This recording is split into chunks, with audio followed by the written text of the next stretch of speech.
Covaxin को कब तक मिलेगी डब्ल्यूएचओ की मंजूरी? स्कूल तो खुलने लगे, लेकिन क्यों फिर से बढ़ने लगा संकट? यूपी में कोरोना नियमों में मिली कौन सी बड़ी ढील? कोरोना से जुड़ी खबरों के लिए देखते हैं टॉप 9 कोरोना से जंग। पिछले 24 घंटे में देश में कोरोना के 43,576 नए केस आए, जबकि 491 लोगों की जान महामारी की वजह से एक दिन में चली गई। 24 घंटे में संक्रमण से रिकवर होने वालों की तादाद 39,125 रही। देश में अभी भी 3,80,000 से ज्यादा एक्टिव केस हैं।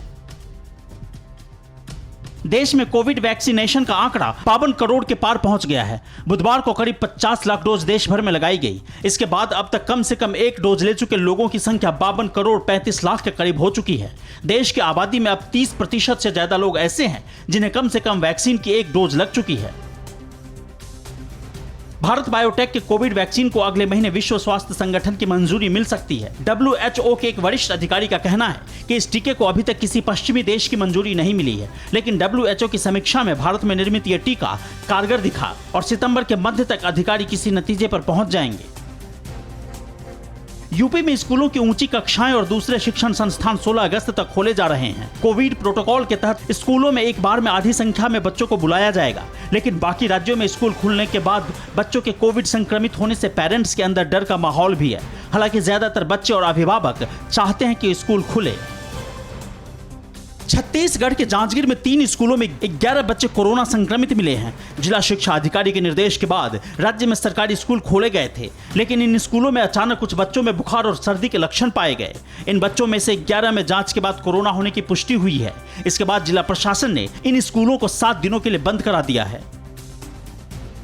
हिमाचल प्रदेश में 10वीं और 12वीं तक की कक्षाएं इसी 2 अगस्त से खोल दी गई, मगर अब बच्चे कोरोना से संक्रमित हो रहे हैं। ऐसे में 11 से 22 अगस्त तक स्कूलों को फिर से बंद कर दिया गया है। राज्य में एक सप्ताह के भीतर 52 से ज्यादा बच्चे कोरोना पॉजिटिव हो चुके हैं। इनमें ज्यादातर स्कूली बच्चे चंबा जिले के हैं। सरकार ने इसके बाद टेस्टिंग बढ़ाने के भी निर्देश दिए हैं। महाराष्ट्र में 15 अगस्त से कोरोना नियमों में कई छूट दी जा रही है। अब राज्य में होटल्स को रात 10 बजे तक खोलने की इजाजत दी गई है, जबकि दोनों डोज ले चुके लोगों के लिए मॉल भी खुले रहेंगे। रेस्टोरेंट और दूसरे दुकानों को खोलने की समय सीमा भी बढ़ा दी गई है। मुख्यमंत्री उद्धव ठाकरे के नेतृत्व में बुधवार को हुई कैबिनेट बैठक में यह फैसला लिया गया। कोरोना के खतरे को देखते हुए यूपी में लागू शनिवार का कर्फ्यू खत्म कर दिया गया है। हालांकि रविवार को बंद जारी रहेगी। योगी सरकार ने यह फैसला कोरोना संक्रमित के घटते मामलों को देखते हुए लिया है। दुकानदारों को फिर से हिदायत दी गई है कि इस दौरान सैनिटाइजेशन, सोशल डिस्टेंसिंग और मास्क का प्रयोग अनिवार्य रूप से बना रहे।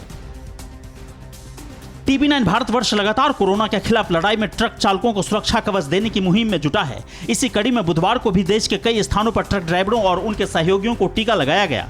यह तस्वीर लखनऊ के ट्रांसपोर्ट नगर में लगाए गए टीका कैंप की है। कोरोना संक्रमण काल में जिनका पहिया नहीं थमा, उनकी मदद को टीवी9 भारतवर्ष अपना फर्ज समझता है।